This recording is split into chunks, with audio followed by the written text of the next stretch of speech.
Laurent Vimont, bonsoir. Vous êtes président de Century 21. C'est l'un des principaux réseaux d'agences immobilières en France. 850 agences sur tout le territoire. Alors, qu'avez-vous constaté en matière de prix dans vos agences? Est-ce qu'on dit que les prix en 2016 ont remonté? Oui, c'est la première fois depuis 2012, effectivement.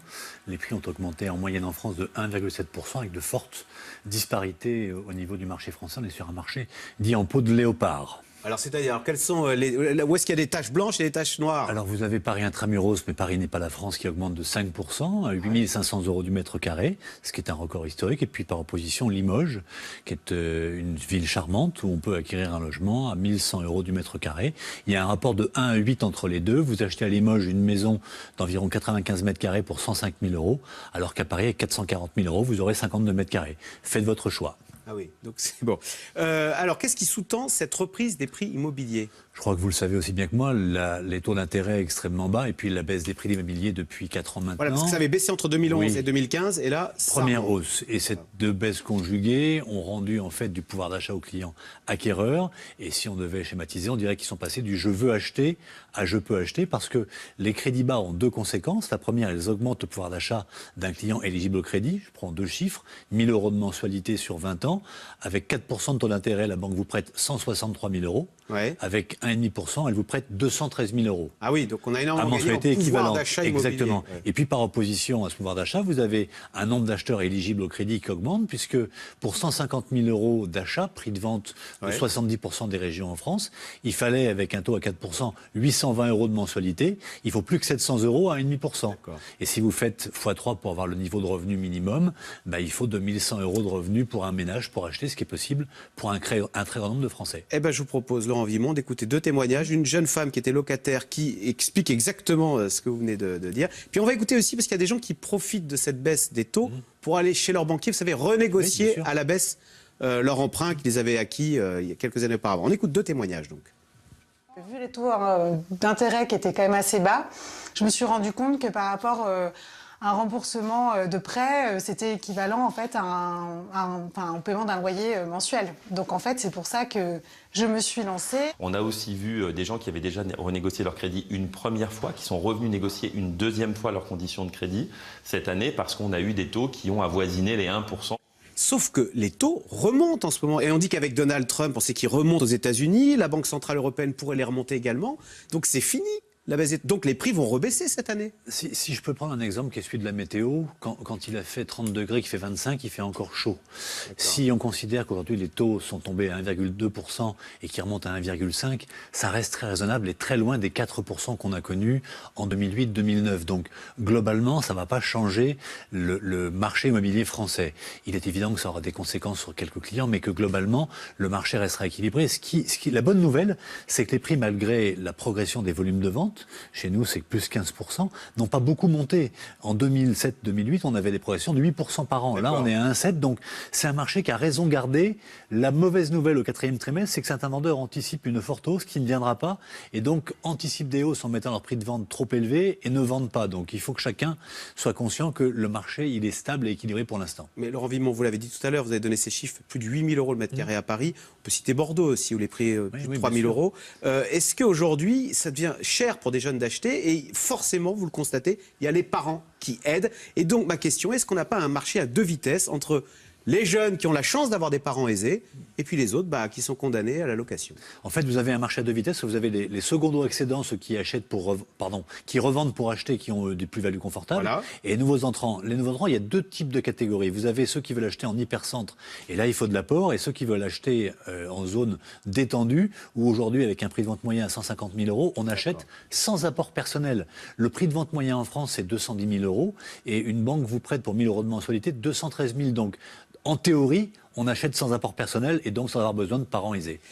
Les jeunes, je crois que les primo-accédants, c'est 40% des acheteurs. Oui. Voilà. Qu'est-ce qui on dit, parce qu'aujourd'hui, beaucoup les jeunes sont nomades, vous savez qu'ils n'aiment plus acheter, ils aiment avoir l'usage plutôt que la possession, on ne se marie plus. Et pourtant, alors, en matière d'immobilier, on est prêt à s'engager sur 30 ans.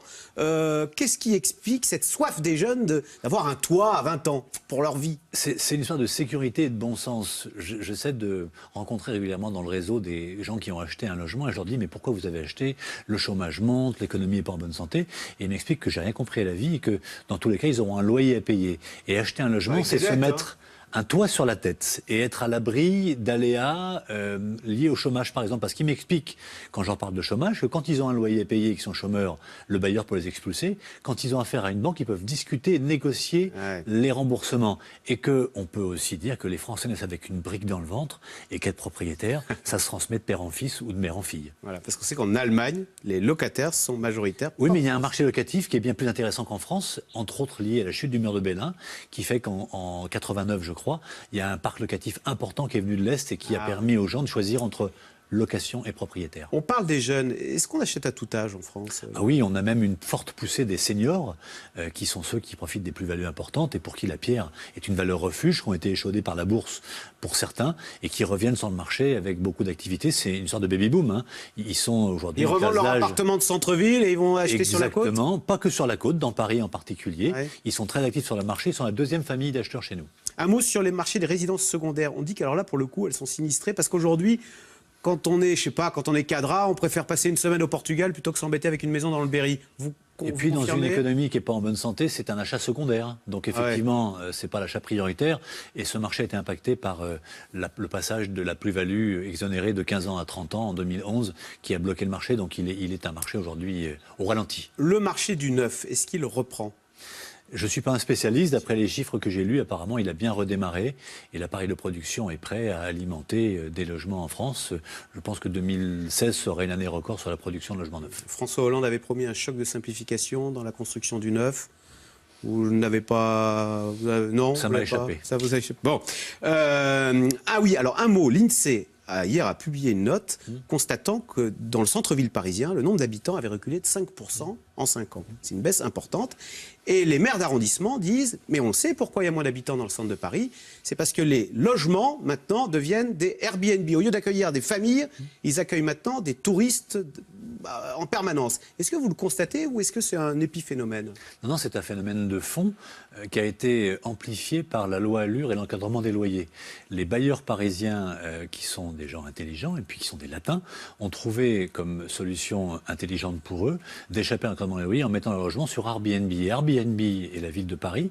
Paris est la ville du monde qui a le plus de logements en location sur Airbnb. La conséquence Paris est la ville numéro 1 pour le nombre de logements proposés. Le plus grand nombre de logements disponibles sur le site Airbnb. Et dans nos agences, entre autres du centre de Paris, on nous alerte depuis 3 ans en nous expliquant que les bailleurs sortent du marché traditionnel d'un logement qu'ils mettent en location pour quelqu'un qui veut habiter jour et nuit et pendant quelques années, vers un marché locatif où les règles sont différentes, où il n'y a pas d'encadrement et où quand un client ne paye pas, il n'emménage pas. Donc c'est un vrai phénomène inquiétant qui en plus fait monter les prix puisque la rentabilité étant plus forte sur Airbnb, ça fait monter le prix final à l'achat. On arrive à rentabiliser un petit 2 pièces, on même a mis à un 5 prix ou très 6%, élevé. exactement. Ah ouais. Vous parliez des locataires qui ne payent pas. Il y a eu un reportage récemment montrant qu'il y avait beaucoup de logements vacants parce que les propriétaires avaient peur du mauvais locataire. Pourtant, ils sont très peu nombreux, les mauvais locataires. Mais c'est un vrai phénomène, ça? Quand ça vous arrive... ça vous vaccine la vie? Je pense, oui. Enfin, les gens qui ont... Dans nos stats, on a 23% de clients qui sont retraités, investisseurs bailleurs. Et ils ont mis leurs économies dans le logement. Quand ça leur arrive une fois, c'est une catastrophe. Donc le chat échaudé craint l'eau froide. Et effectivement, ces mauvais locataires qui sont minoritaires viennent plomber le marché et inquiéter des gens qui ne veulent pas mettre en location. Et puis, il faut préfèrent attendre longtemps jusqu'à trouver le bon propriétaire. Et puis, le bon locataire. C'est que ne pas mettre un logement en location, c'est un droit absolu qu'est la propriété. Je fais ce que je veux de mon logement. Merci beaucoup, Laurent Vimont, président de Century 21. Donc, ce sont vos chiffres, plus 1,7% pour les prix immobiliers en 2016. Merci. Vous restez avec nous tout de suite. Caroline Roux, c'est dans l'air, qui revient sur les programmes présidentiels des candidats à la primaire de la gauche. Quels en sont les teneurs? Comment réenchanter la gauche après 5 années de François Hollande? C'est dans l'air est intitulé ce soir. La gauche a-t-elle encore des idées?